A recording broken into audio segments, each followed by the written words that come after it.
Here's 5 tips to make you a better wizard. Tip number 1 is how to set up your class, mainly the perks and skills. Now this is specifically set up for solo, and there is some variation here, some wiggle room. This is just, in my opinion, my preferred way to set it up. Personally, I think spell overload and having quick chant and sage is like a must-have for a solo wizard build nowadays. I feel like 10 spell, you're robbing yourself of some really good defensive spells or skills, and by that I mean intense focus and arcane shield. Arcane shield obviously is a shield, and when it breaks, it does like a magic damage explosion or whatever. It doesn't feel like an explosion. It feels more like an arcane spray. Maybe an arcane mist. It doesn't feel like that powerful. But it's good if you're getting W keyed. You can pop that and maybe hit a magic missile, and it gives you a little survivability. Intense focus is defensive in a different way, and it can be offensive in the sense that if you have someone that is W keying you, you can pop a quick fireball and then maybe a magic missile and sort of whittle them down. In my experience, that normally scares them away and creates that spacing for you, which is another tip that we're going to get into. And then Arcane Mastery being the last one. This is just more damage for your magic missile. Again, spacing is really important. I'm not going to get into the tip just yet, but playing a wizard, kiting is like going to keep you alive. And so the faster you can get those spells off, especially one that's like invis, if you want to like maybe juke someone out, or magic missile to like back someone off if they just are pushing you down. To me, this is just like the best solo setup for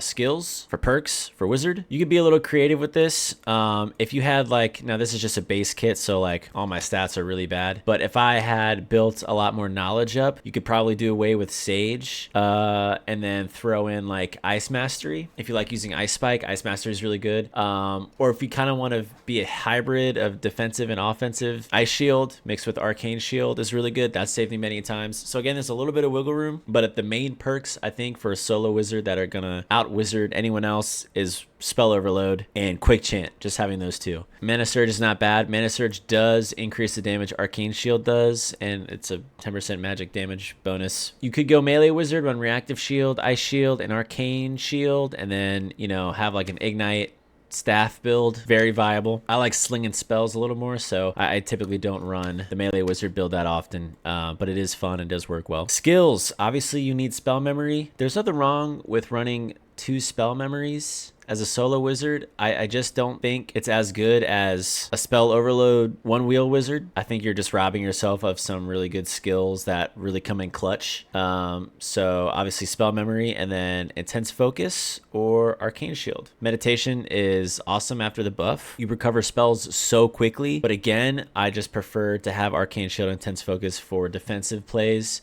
because we are very squishy. We have 93 health. Not good. Tip number 2, we're looking at spells, baby. To me, this is my bread and butter right here. Zap for up close damage. That's just, it's quick. Does a 20 magic damage. Boom, it scales. Very good. Magic missile is sort of a defensive spell for me, because mid-range, I'd rather use zap or fireball. Magic missile's not bad either for mid-range, but to me, that's like, if someone's up close or they're pushing me, I'm going to use this to back them up. Fireball, obviously. You can break doors down if you're running away or you're chasing someone. I think Fireball is just incredibly useful for a wizard. I don't know if you've seen the jump tech with Fireball. That's pretty sick too. You just throw it under your feet and get over some walls and ruins. Very cool. Invisibility, for me, like I always have this spell. No matter what, I'm taking invisibility because you can do some crazy cool jukes. If someone's on top of you and you don't have quite enough time to charge magic missile, I'll throw an invis down and I'll either run right past them and completely juke them out, or I'll just run away from them and sort of move around. It takes a little bit of skill handling invisibility. I think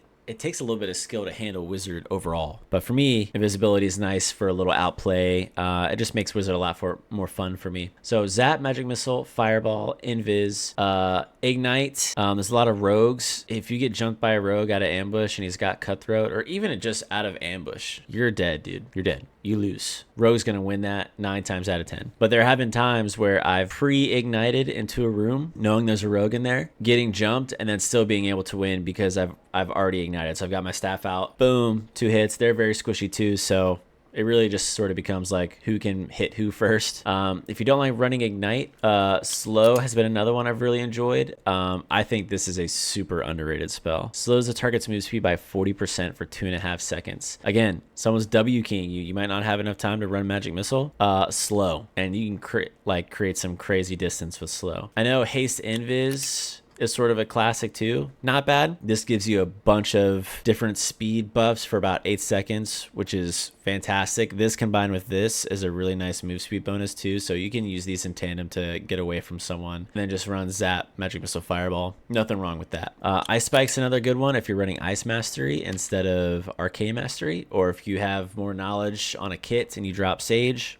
Boom. Lightning Strike's really good for clearing doorways. You gotta be kind of particular when you're picking your spells with spell overload, because you just don't have a lot of options, right? You only got 5 spells you can pick from. So to me, having these 3 is super crucial. Zap is just really good up close. Magic Missile to keep people off of you if they're pushing you super hard. Fireball for clearing doorways. I think Fireball is the only spell, and Explosion, that can break a door. So like having something like that for a quick escape, or if I'm running someone down, or if there's just like a crazy ton of mobs I need to get out, like that's my get out of jail free card, as well as a really good damage spell. So like these 3 I'll always have on me, and then I kind of mix up these 2. Well, except for invisibility. I always have invisibility. I'll never take that off. But if you want to go more damage spells, Lightning Strike's really good. You can use Lightning Strike and it'll hit through doorways, which is fun. Again, a little move speed bonus reduction, debuff for wherever you hit with that. Magic Lock's kind of a meme. I could see someone really niche wizard maybe using this to like lock a door behind a barbarian and, you know, get some heals off. 10 seconds is a long time, so maybe you need to get away. I could see that coming in handy, but with only having 5 spells, I'd rather have something more useful, like slow,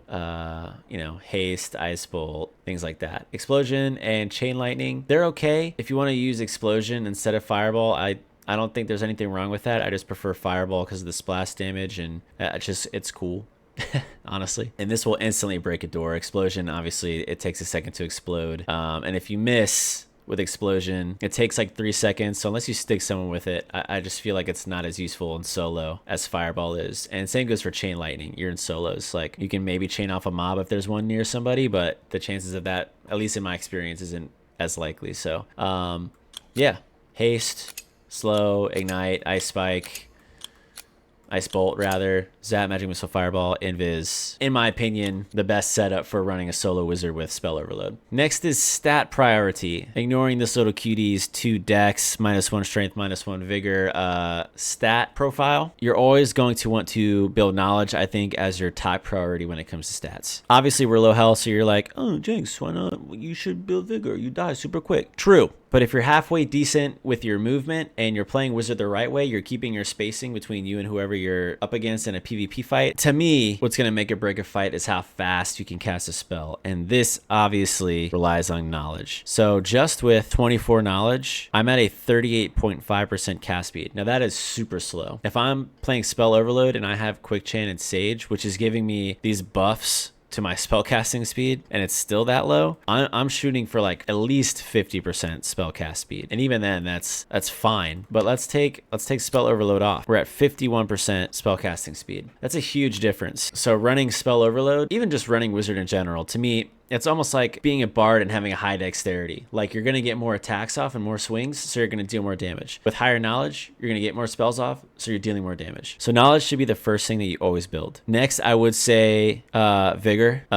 Anything you can get with plus vig or max health bonuses, or just max health in general, is going to be huge. Like here's a spell book with 2 health rolls. So again, stat priority, knowledge, spellcast speed, more spells, you win fight better. More health, you survive fight better. Next, I guess, would just be move speed. Cutting is the name of the game when it comes to Dark and Darker, especially for a wizard. You can't just W key someone and always win. In some cases you can. In some cases you can be really aggressive a wizard and it pays off well. But you shouldn't always count on that. You should play a little safer and from a distance. Now here's a clip of me playing a fighter, or getting in a fight with a fighter. He's running away from me, so I'm gonna open the door with a fireball. And then before I even go in, I'm hitting invis. This is gonna give me information on where this guy went. Now in this moment, I knew he was probably right next to the door. My options here are either just to run right past him and make him think that I actually stayed back, or to just kind of get an idea of where he is and then back up out of the doorway. You notice I see him right to my right and I move right past him, and he falls for the juke and he walks right in. Here I pop my instant focus because I know I'm pushing this door without invis now. I know he's got a sprint on.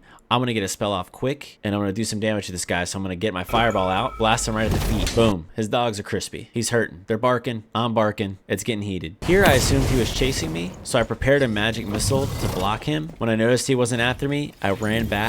But there were some zaps in between while he's close. He's jumping me here. Instead of charging a full zap, I backed off and I hit invis to get ready to juke. He's a little afraid of me. He knows I'm a bit of a freak. He's running right back out the door. I'm casting another fireball. If I got space, I'm going to throw some high damage spells at him. Because fireball takes a while to cook up, so might as well get him while they're farther away. Moving in closer for a couple zaps. Pre-firing the zap. Invis to get information on where he's at. He's in the corner. Okay. He casts a sprint, but he doesn't push me right here. So instead, I'm going to keep using zap and fireball. I'm saving magic missile for if he's like in a straight line pushing me, right? That's defensive. Right now, I'm playing offensive. Got a zap off right here. Pre-fire zap. Missed that one. That's okay. Get another one cooking. Oh, switch to a fireball instead. Nope, we're switching to invis because I want more information. He's back up in the corner.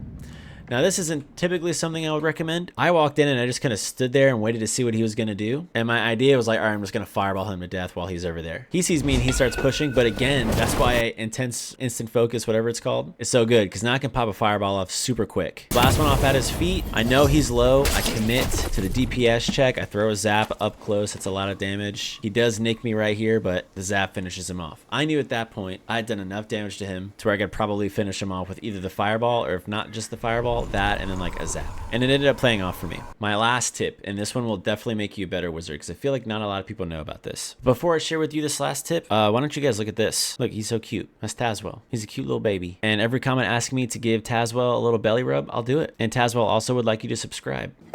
Anyways, last tip. Let's look at something. We talked about this earlier. Move speed is super important. Did I mention this earlier? I've got like brain rot, I think. If I didn't, move speed's obviously very important with a wizard. It allows you to kite. It allows for spacing. If someone's faster than you and they just run you down and they beat you up, you have no health, you're not going to win a melee fight against anybody. Spells, that's how you win. Now, if I got someone pushing me from this doorway right here, boom, there's a barbarian. He's coming in. He wants my cheeks.